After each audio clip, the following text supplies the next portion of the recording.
Got it.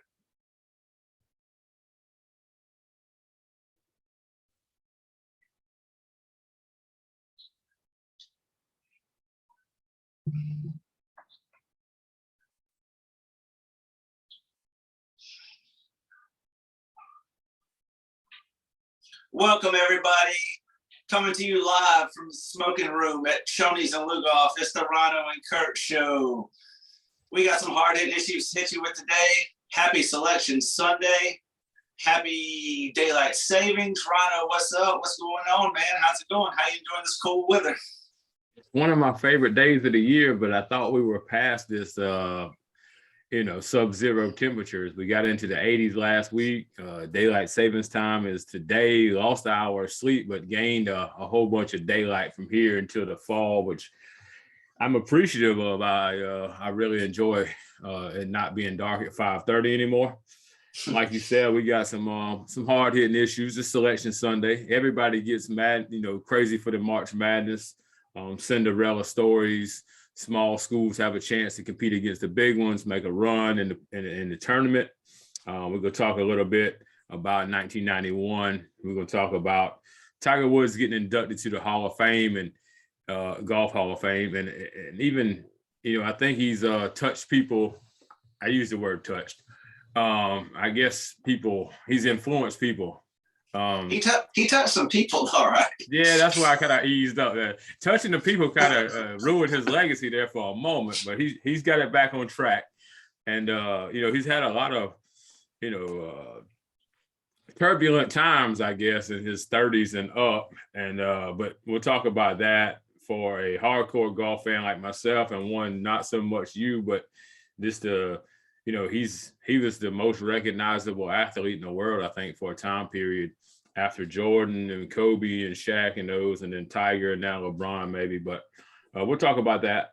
We got a equal opportunity person trend, not just a white person necessarily. This goes for any of you. Something that really near and dear to Kurt's heart as far as etiquette goes. He's going to break it down for you. Announcers now are becoming the big money operation in sports. I don't understand it, but now, people's even trading network time and games to acquire announcers for certain things, and guys are making big money. There's the guys are making, or girls too, I guess, but guys are making more money than all pro running backs. Like, they're making more than the people they're talking about, and I don't get it. But anyway, then we're going to finish it off with our Mount Rushmore of all-time coaches. Greg Popovich takes over the NBA wins, all-time wins in the NBA. We're going to talk about Greg Popovich for a minute, and then we're going to give you our top 4 coaches of all time. But Kurt, we're going to start it off, man. Your boys did it again. Another Saturday night, another podcast. We got to talk about it.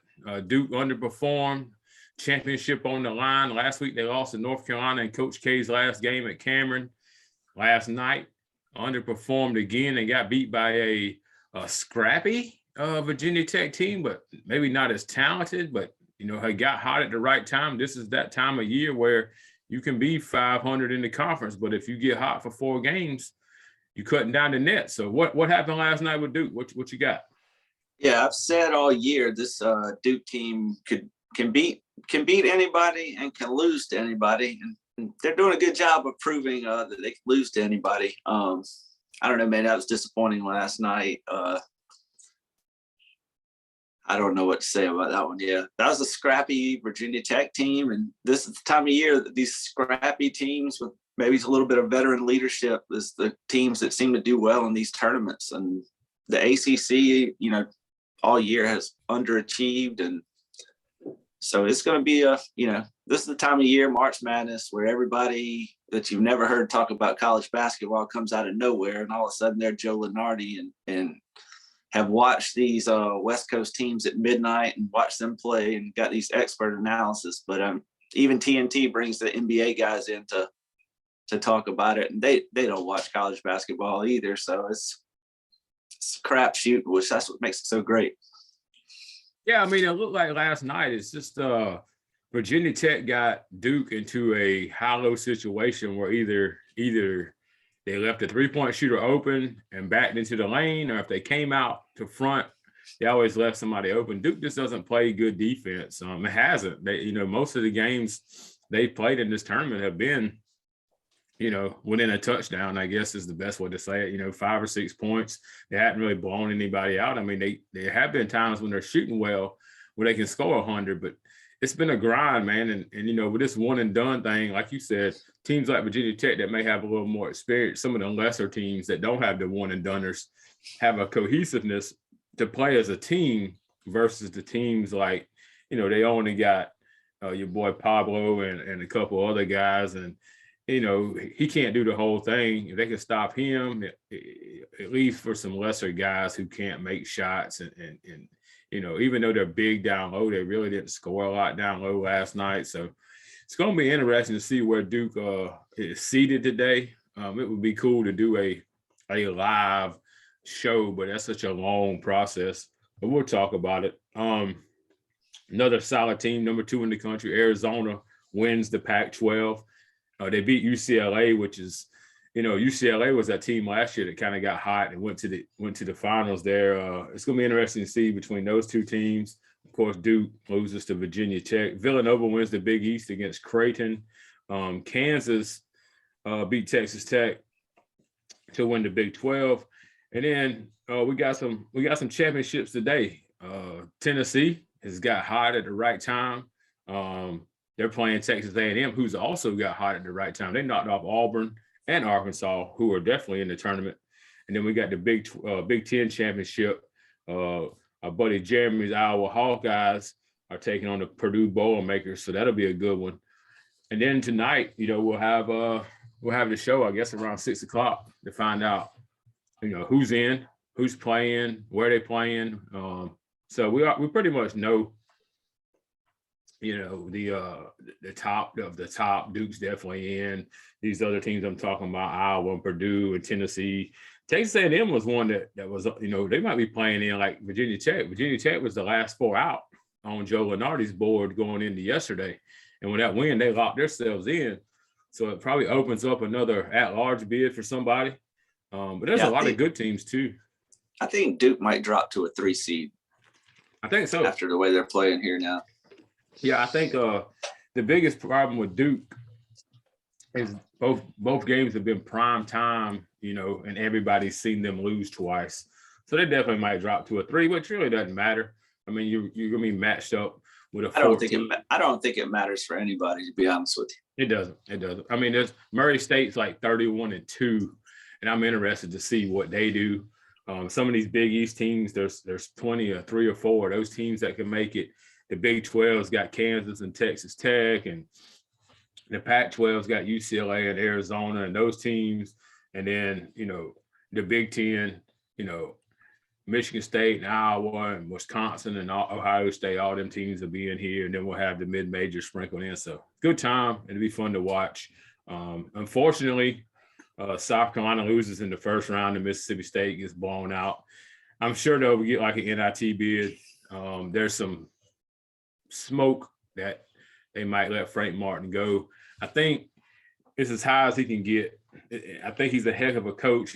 He just can't recruit the players that he wants to coach because they don't want to play for him. And then, of course, Clemson loses to Virginia Tech at the buzzer in overtime. That's how close basketball is. I mean, Virginia Tech was a missed shot away from losing in the first round to Clemson. Now to win the championship. That's how from top to bottom basketball is just so close right now. So who you looking at? Who, if you had to pick some favorites, who you thinking?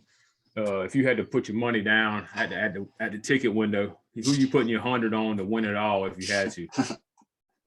I probably wouldn't put 100 down if I had to, just based on how crazy it's going to be. I mean, I'm a Duke guy, so I'm gonna have them in my bracket. I think Tennessee looks really good, man. I think Arizona looks good. But I mean, you never know. Heck, Virginia Tech looked really good, man. I mean, they got that little guy, Storm Murphy. He's a scrappy little guy, man. Storm Murphy. That's a Generation Z name right there. That's a great.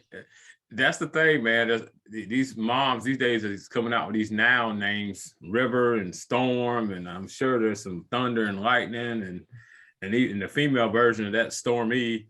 So you're right, that is a new generation name. But yeah, Tennessee is playing really well, and they played undefeated at home. So maybe if they can get a bracket closer to home and get some fans in there to make it feel like home, Tennessee and Rick Barnes can make a run. Kentucky's talented. They can win some games. Auburn's beat teams to death all year, but they struggle in the tournament. I ain't got no confidence in them. I don't like Gonzaga. I watched them play. I guess it was about 2 weeks ago. I think it was San Francisco.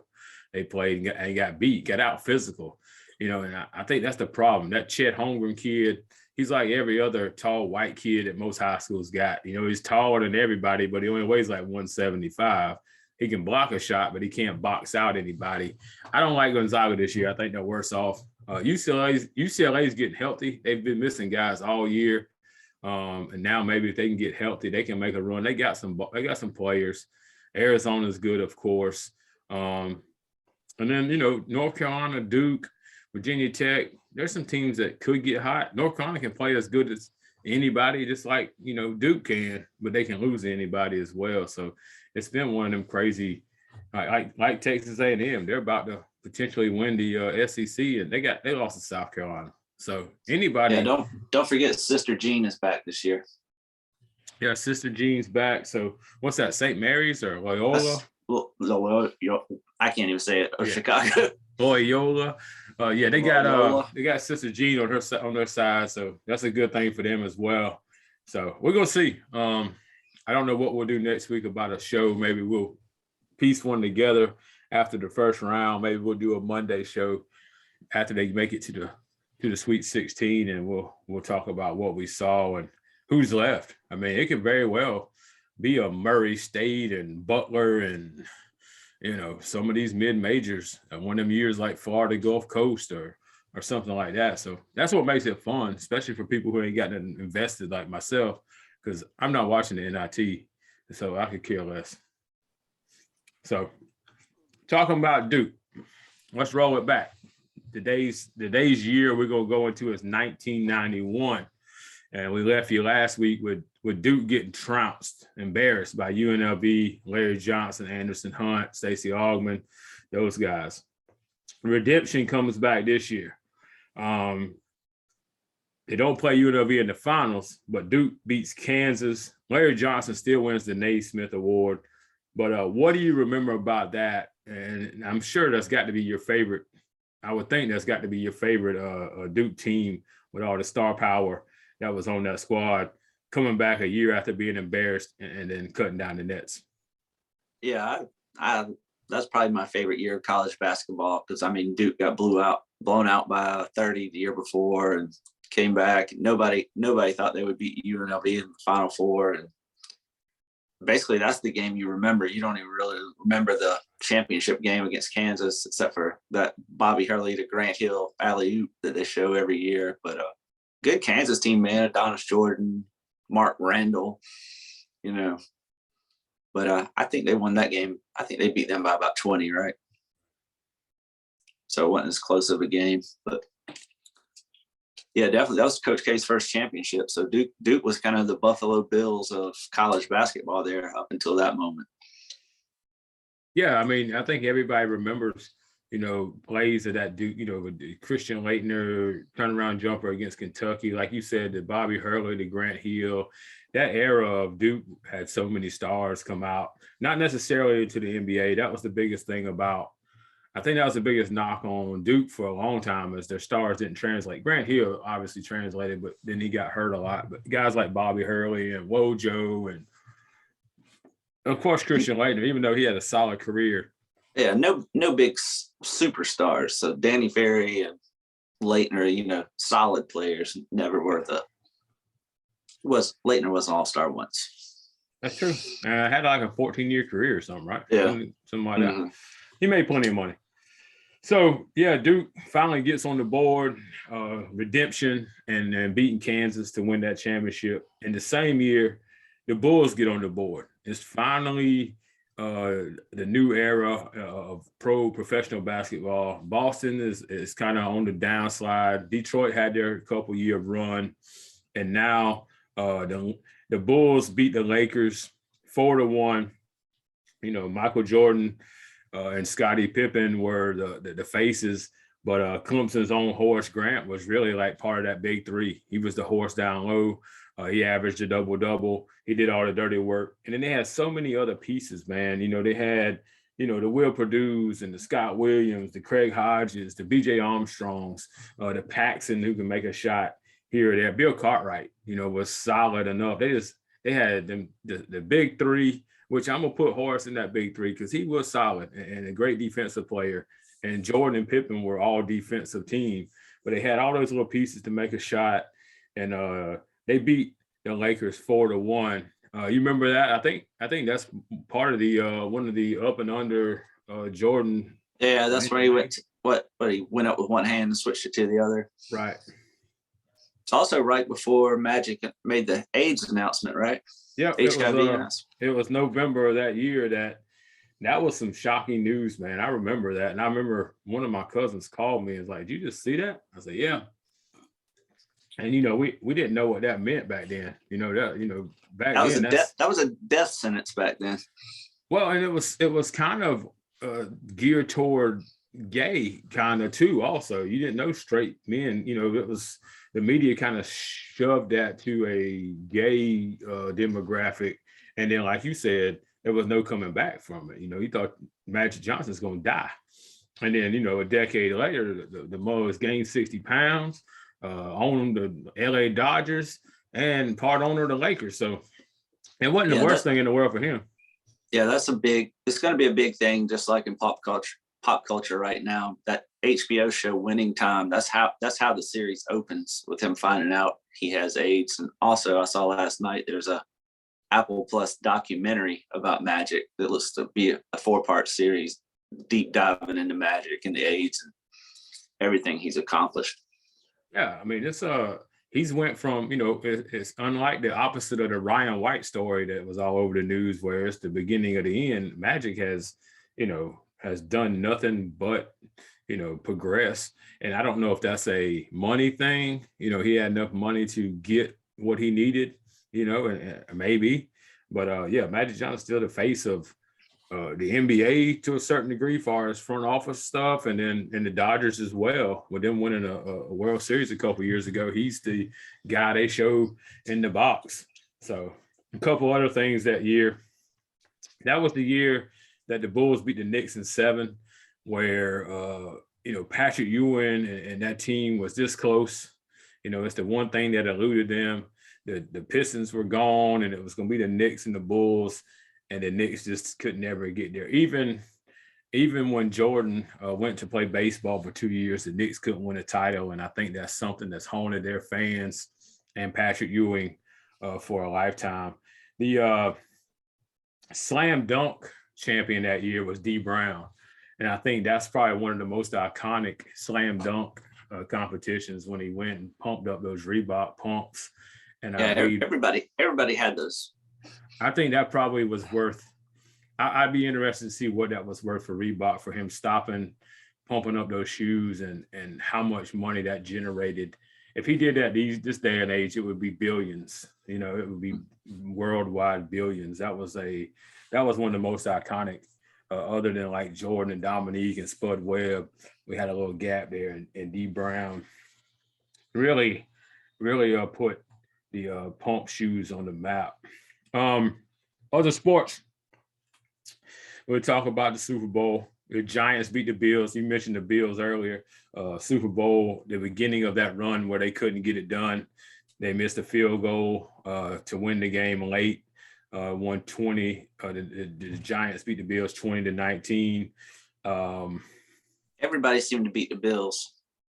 Yeah, about 4 years there. Yeah, they made it every year. They just couldn't get over the hump for that NFC. Otis Anderson was the MVP. Bill Parcells, Lawrence Taylor, Harry Carson, Phil Simms, the whole 9 there. And like you said, that was the beginning of that 4-year run where Jim Kelly just couldn't get it done. Thurman Thomas was the MVP that year. Andre Reed. They had a good defense, but they just couldn't get it done. And it was unfortunate they didn't squeeze one of them in there. Had they had a decent kicker like the Patriots, they probably win at least two. But that's Bill Parcells winning. Last year in 1990, we had co-national champions. And in this year, in NCAA, we had conference co-champions as well. And this is kind of where the playoff and the BCS thing evolved to where, like, Miami was a co-champion, but because of the bowl affiliations, they played the number 11 ranked Nebraska team. Number 1 beat number 11 really doesn't help your case, as much as in Washington played Michigan, who was number 4. So number 2 and number 3 just didn't even get a chance to play like they do now with the 14 playoff. So those are the old days. Miami and Washington split that championship. Desmond Howard was the Heisman Trophy winner. I think we all remember Desmond Howard on the kick return. First guy to do the Heisman pose in the back of the end zone for Michigan. And that was 1991. Baseball, this is a near and dear story, I guess, to us as Atlanta fans. Braves went from worst to first. Sid Bream scores. That's probably the biggest play, biggest iconic play for Braves fans is Sid Bream sliding in to beat the Pirates.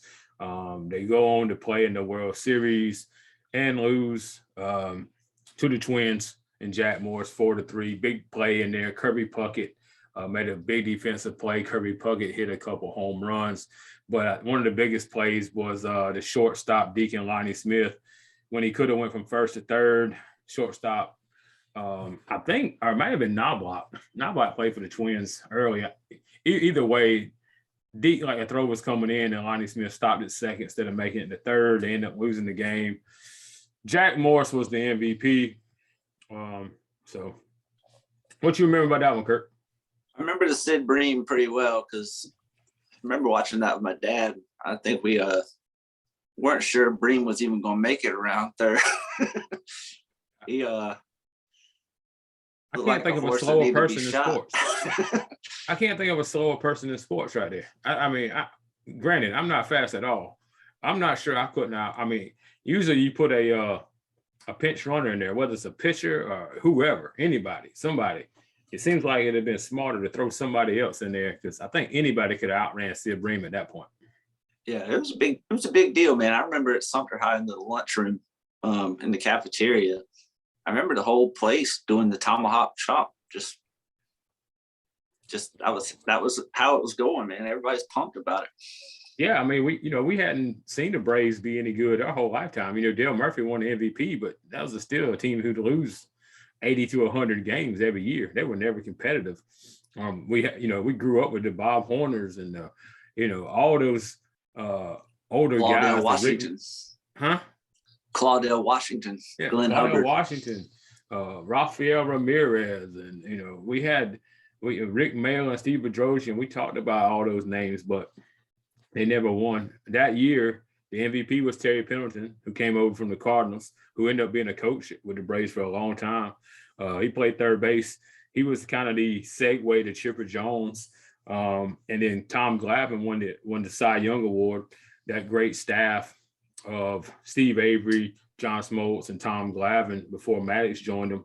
So, that was good. 2 postseason awards there. MVP in the American League was Cal Ripken Jr., the Iron Man himself. Roger Clemens was the Cy Young Award winner. And then Chuck Knobloch was the Rookie of the Year, as well as Jeff Bagwell in the National League. So some studs that year and going forward. Also, tell me this about Terry Pendleton, if this is something you remember as well. Terry Pendleton, he had to adjust himself. He had to get himself straight before he went to bat. Do you remember that? Yeah. I don't know if it was just me. I think a lot of guys did that. I think if you paid attention, there was a lot he stood out. Yeah. I can remember that. Yeah. It took some work with Terry. It's pretty good. Young teenage Kurt still sticks with 30 years later about the Terry Pendleton adjustment at the plate. But yeah, he definitely did. But Terry Pendleton was a great pickup for the Braves, and they had good success there, for the next, almost about 15 years. Just never could, other than 95, couldn't get over the hump. But that was the beginning of that run for Bobby Cox. And, so other things that happened, Evander Holyfield beats George Foreman to unify all the titles. Big John Daly wins the PGA Championship. And then Tiger at 15 years old wins his first U.S. amateur. And that's the probably the opening of where Tiger Woods' story becomes. People knew him. There wasn't as much internet as before. He had been on TV shows, hitting golf balls and different features, but not the Tiger Woods we know now. That kind of leads us into the next segment of Tiger Woods becoming a worldwide icon. Come on the scene as a youngster, and immediately, I think he missed the cut the first 6 tournaments he was in, so people didn't know if it was going to translate.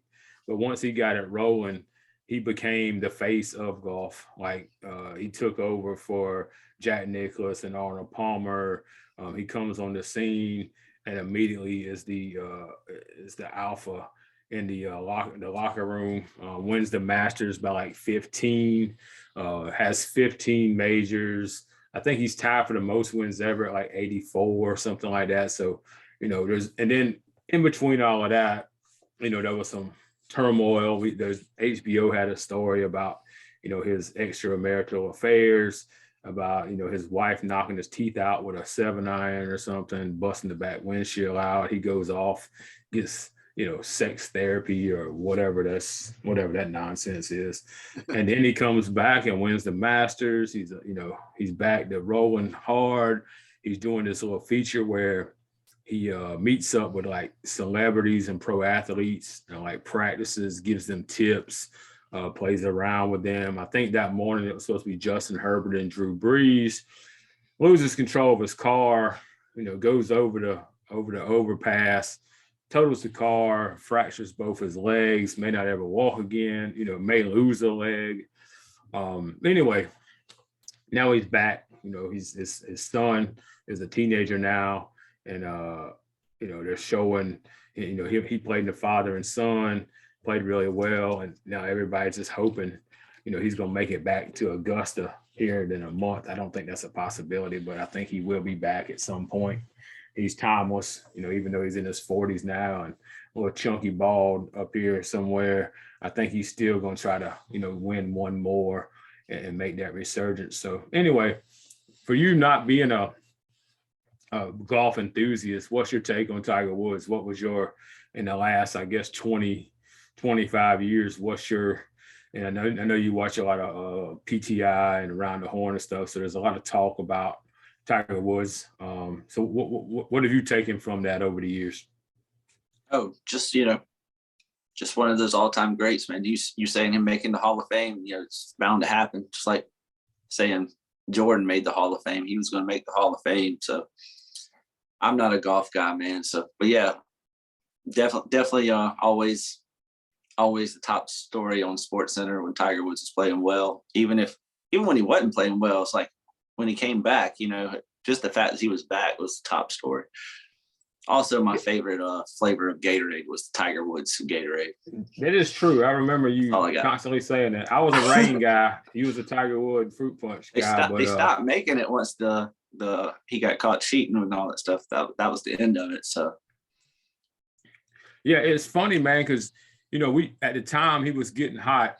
I think we both worked at Coke, and golf was a social thing where a lot of times companies would have golf outings for their customers, like the GMs and the DMs and different things. That's kind of how they maneuvered around to get stuff done. Was, hey man, we're gonna have this golf tournament, we love for you to play in it, or hey, let's go out it was the University Club at the time right there in Blythewood. They would kind of wine and dine these people into getting on their good side. And you noticed more and more Black black folks got into, we had a couple of supervisors who were black that really didn't play golf until the Tiger Woods boom. And then it became their obsession. You know, they was right there on Ryno Pond. A lot of times I'd come passing by, I'd see their van out there hitting golf balls, you know, during the workday. It revolutionized the game for as people who generally weren't involved in it. And it opened a lot of doors for black folks, women, any demographic. A lot of Asians love the golf game now, and Indian. You see it. You know, I work around the golf courses a lot, and there's a whole bunch of demographics just here in Elgin at like Wood Creek. So it's probably the most revolutionizing person in the industry to open a lot of doors. So I love watching Tiger just because he's so intense and he's so good and he wants to win. I always have. I liked him way more than I did Mickelson or Rory. For some reason, I never liked Rory McIlroy. I always chose Tiger, but hopefully he gets back and has one more run at it. You know, he's definitely fun to watch, and I enjoy you know, him being good at it. So that's the end of Tiger. You want to throw out your equal opportunity trend. Me and Kurt are out in the market, I guess you'd say, a lot more than most of you. You know, we've never really worked at a job where we stay in an office for 8 or 9 hours. So we get to see the worst of the worst. Very seldom is it the best of the best, but it's conversation provoking nonetheless. So toss it out there with the etiquette of the public, sir. Yeah. Like I said, I think I've said it before. I drink a gallon of water a day. So I'm gonna have to use a restroom here and there all day long somewhere. So as you know, a childhood hero of mine is Arthur Fonzarelli, the Fonz from Happy Days. So the Fonz, when there was problems with Richie and Potsy and all those guys, he'd say, "Step into my office." And his office was the bathroom at Arnold's. And even in the later years, Fonz had a desk set up there in his office. This is going to be the only time I say don't be like the Fonz. So I'm noticing in the restrooms, especially with Bluetooth and speaker phones. And like I said, we usually talk about white people trends. This is everybody. This is everybody on this one. When I go into a public restroom, I don't like to make eye contact. I don't like to talk. I like to go in there, just get it done, and head out. Like you could be in there and I wouldn't know you're in there because I'm not looking. But people seem to just stay on their phone calls, go in the stall, sit down on speakerphone, man, just having conversations with their wives. I mean, paying bills online. I mean, I've sit there listened to a guy pay his cell phone bill on the phone, sitting there, you know, using the deuce, blasting the deuce. You know, when it gets there, the automated thing on the things like, "Would you like to make a payment?" And then he goes, "Make a payment." And the guy farted, man. And then it says, "I did not understand your request." I mean, this is unacceptable, man. I mean, nobody wants to hear that. I mean, let's just be quiet in the public restrooms, man. Put your phone down for at least a minute. That's pretty good on the not recognizing the fart. That would be great. I'm sure you caught a cackle yourself under your breath there. It's terrible. Yeah, that's pretty good. Pretty good PSA, and that's for not a white people trend. That's for all of you, all the demographics, especially on the male side. We don't know about the female side, what y'all got going on over there, but I've noticed it myself. Like I said, we on the road, so I have to use whatever I run into. You know, usually it's the Loves up there on Elgin exit, and I agree. People walk in like never break stride, it's straight talking. I don't understand speakerphone. I don't want to hear what you got going on. I don't understand why you can't have a Bluetooth or hold the phone to your ear. It's kind of like pumping gas. When you pull up, I don't know why you got to turn your radio up when you pump gas, because I definitely don't want to hear what you're playing. I don't want to hear your conversation. This is the biggest part I hated about Nextel, is idiots didn't know there was a privacy button over there, and you'd have people hollering through Walmart on the Nextel phone. So I'm with you. We don't want to hear what you got going on. So, you know, pause in between the dropping the deuces and heading back out to your truck. Good one, Kurt. Kurt's held that one in the holster for a while. We come up short this week, so he finally got the blast it out there. That's one that's near and dear to the salesman's heart, who's in the bathroom about 8 times a day. All right. It's true.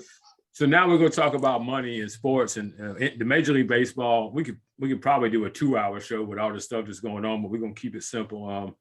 With like Aaron Rodgers, Russell Wilson, Major League Baseball's back.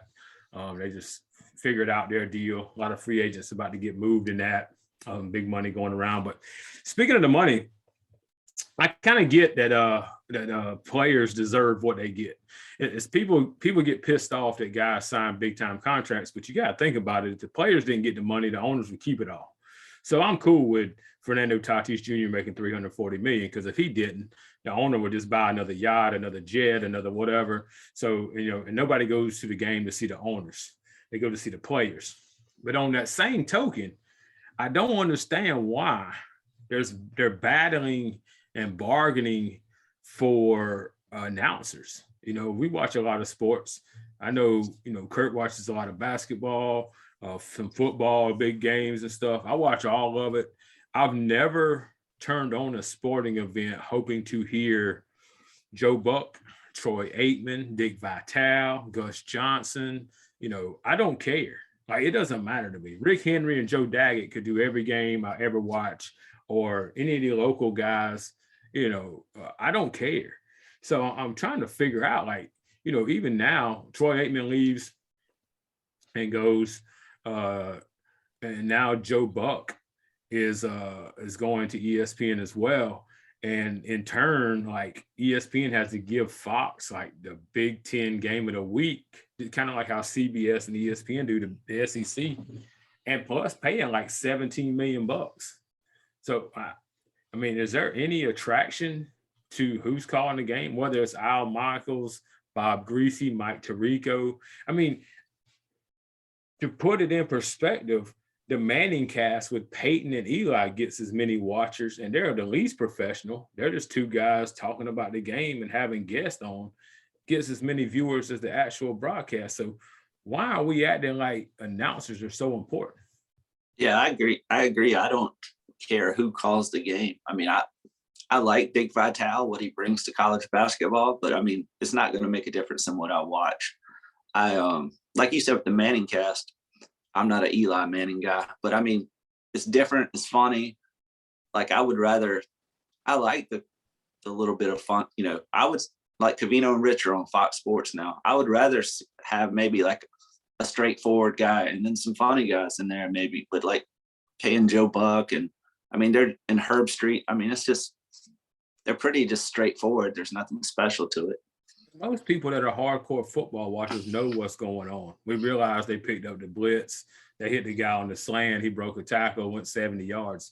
I don't need a telestrator. I don't need the John Madden boom and the writing on the screen.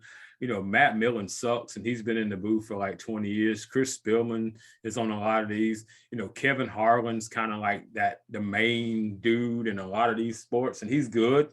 He's fine. But I'm not going to turn it off if he's not there. The NFL is such a monster as far as economics that if Aaron Rodgers and the Packers are playing, man, I don't even know. They're playing whoever, the 49, Russell Wilson and the Broncos. You could have somebody speaking a different language during the game. You could have just the Spanish version of ESPN, we still gonna watch. You could have it on mute, and we're still gonna watch. I just don't understand what the outreach is for paying 17, 18, $20 million. And even I think Aaron Andrews is about to get in this mix and make a chunk. And she don't speak about 3 times a game. She speaks before the game, halftime, and then maybe if somebody gets injured, she'll say, I talked to the trainer and this guy's got a concussion, he won't come back. So I think it just goes to show how much money is in sports that they can freely give away $17 million to 2 different guys to do what anybody could really do.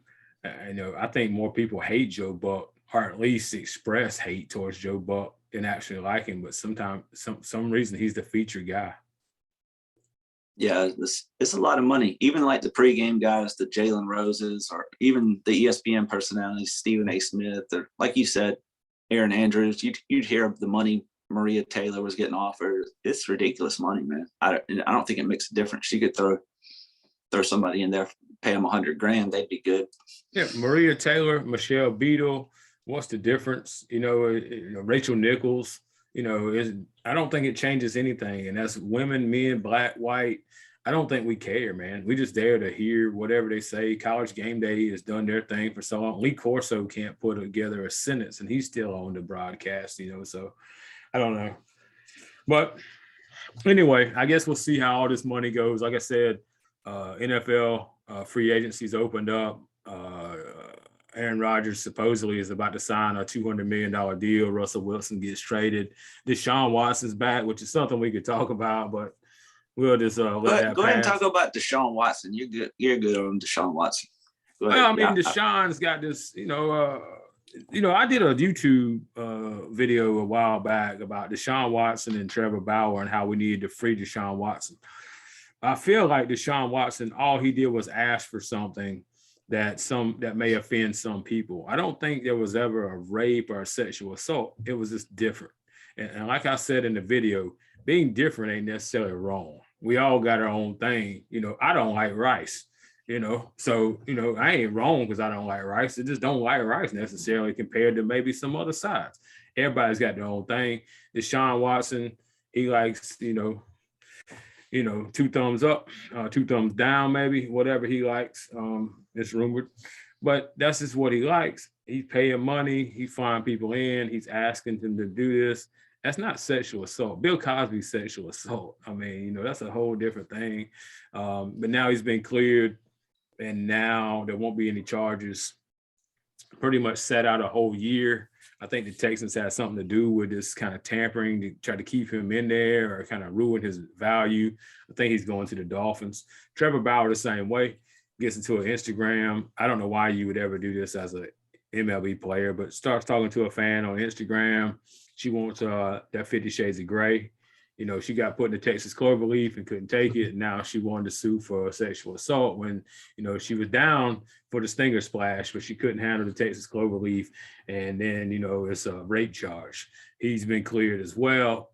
I think you got to countersue that. You got to be pissed off with the Major League Baseball if you're Trevor Bauer because you lost out on a season and a bunch of money.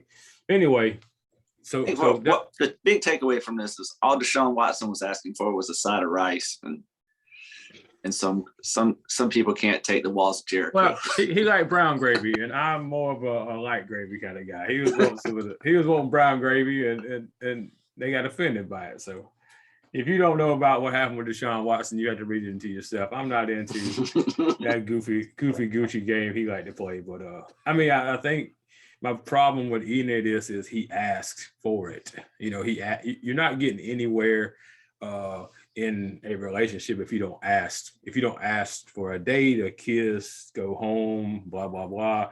He asked. He did the right thing. Some obliged and then took offense. Some did not. But if you ask, you never know until you ask. And some said yes, some said no. And even ones that said yes wanted to get in on this 22-person lawsuit because this dude's got banked. But now he's been exonerated. And we'll talk about that on a different show. We might have to put it on our Patreon. Where some people got to pay the $5 a month. I ain't trying to get too crazy. I know you ain't want to get into this mudslinging battle here. I like hearing you talk about it though. I know you do. That's all I'm gonna say about that. So we're gonna close it up with Greg Popovich takes over all-time wins in the NBA. Popovich had a heck of a run with Tim Duncan, Tony Parker, Manu Ginobili, and then a bunch of dudes. They brought in Steven Jackson, and they had guys at all time. He had David Robinson as well back when Duncan first got there, but it was always a piece of a player here, Patty Mills, and this, a shooter or a big man. Sean Elliott was there. I think Chuck Persons was on that team a long time ago. So he always did a good job of drafting guys who were like diamonds in the rough, like a Tony Parker, Manu Ginobili, and Patty Mills and build them into a solid team. He hadn't really won since Duncan retired. I mean, he's been serviceable, but this may be one of those Phil Jackson, Michael Jordan, Phil Jackson, Shaq, Kobe things where, he hadn't won without a superstar. He's been serviceable. He's been good, but he hadn't won without a superstar. So it's just a longevity thing. I mean, I think his biggest legacy is going to be getting Becky Hammond into the coaching game after, these championships. But anyway, so he takes over the wins lead. So our Mount Rushmore this week is going to be, who is your Mount Rushmore of coaches? Any sport, top to bottom, fictional or real. You can even go into your movie game, coach on TV show, whatever you want to do. Who's your top 4 coaches of all time? Well, no surprise, I'm going to say Coach K. Right. We talked enough about Coach K. But one thing I will say, if you want to hear some good stories about great coaches, pull up JJ Redick's Old Man and the Three podcast. And there's one with Coach K, which is fantastic if you just want to hear Coach K and the type of guy he was. But also great is the side you don't really hear is when they have old Duke players on there and they talk about just how much he cussed them out or locked them out the locker rooms, only gave them Walmart jerseys to practice with when they played bad. Those are great stories if you're looking to hear that. But also I'm going to go with Coach Eric Taylor from Friday Night Lights. I think if you watch that show, I think you watched the first episode, the speech and prayer he gives at the end, man, if that movie and get you ready to watch the rest of that series, I don't think he got a heart. Just his dynamic with his wife on there too, just the high school coach, especially with Texas football. NBA coach, I'm going to go Chuck Daly. I was a big fan of those Piston teams. He also coached the Dream Team and just everything back then. I was big into that Piston team and Chuck Daly. Then I'm going to go deep. I'm going to go 70s on TV. I'm going to go Coach Ken Reeves from The White Shadow, high school basketball coach. Great show, man. It holds up too, man. It's a good show to watch now. Yeah, I figured you was gonna have one of them. I knew 2 of yours. I knew Coach K was in the mix, and then I figured you was gonna have an old sitcom. I didn't know if it was gonna be Coach, the show Coach. Coach is a good one. Coach isn't a bad show. So I'll finish mine up with my top 4, I guess. My 2 of mine are the same thing. I'm going Bad News Bears. I'm going Walter Matthau. I mean, I love the whole deal. I don't know, something about it. I like Walter Matthau in general.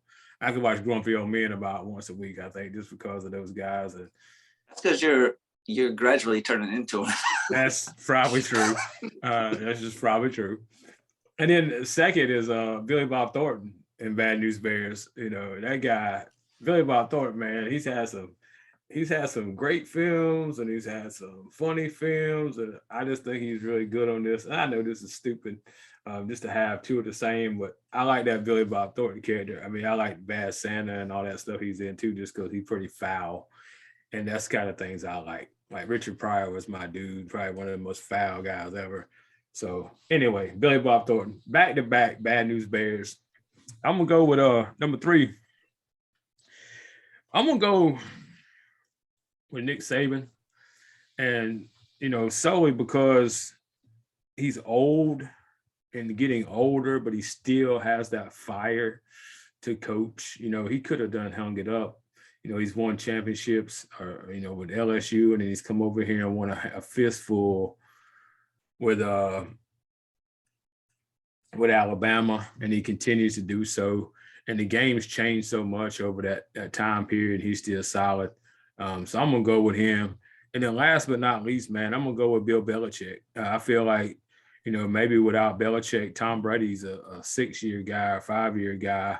I think there's something to, and the same can be said without Tom Brady. Bill Belichick may have been fired after 6 or 8 years, but there's something to be said about a philosophy.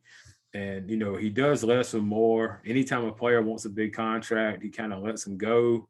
He stockpiles picks. He gets free agents. He uses guys for their best couple years and gets rid of them, and he'll go get a veteran and use them for a couple years. I just think Bill Belichick, we haven't seen anything like that. We haven't seen anybody dominate a 20-year period like he has, and maybe he won't without Tom Brady. But those are my guys. I mean, you could have went a lot of different ways. I was thinking about throwing Ray Tanner on there just as a baseball coach of South Carolina, but he's such a terrible front office person that I couldn't give him the nod. South Carolina and Clemson, I'm sure a Clemson fan may throw Danny Ford or Dabo in there, but that ain't me. Bobby Cox, we talked about, 20-year run with the Braves. We could have threw him in there. And then there's a lot of NBA coaches, Pat Riley, Phil Jackson, Casey Jones. You threw out Chuck Daly, which surprised me, but damn good coach for the Pistons teams. And then, your boy Tom Landry, he could have got a nod. Mike Ditka, Bill Walsh. There's a lot. Don Shula. There's a lot of coaches that have stood the test of time and won championships. So there it is.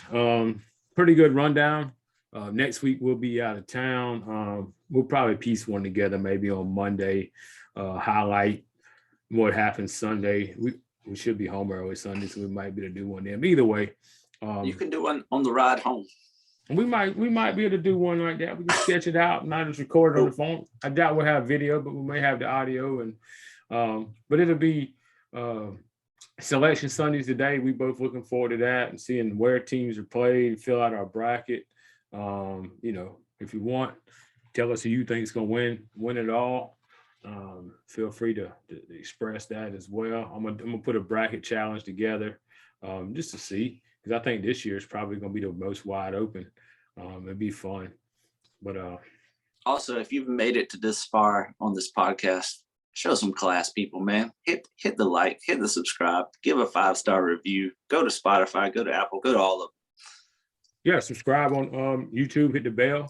That way you'll know anytime we put one up. Show some class, people. Show some class, some etiquette. Some YouTube proper podcast etiquette. Yeah, of course. And like he said, just hit the bell on YouTube if you want to watch. If not, you can go to iTunes or Spotify, subscribe, like, leave a review, and then get the notifications. We're gonna do one every Sunday, generally, and then you can that way you can interact with us. You can watch it on YouTube, or if you're one of these that listens while you drive on Monday morning or something, pull it up and give it a listen on your Monday morning. If you see some white people trends out there, shoot it to us. We're always on the lookout for what dumb stuff white people are doing. It's true. All right, Kurt. All right, man. Until next time, we'll see y'all.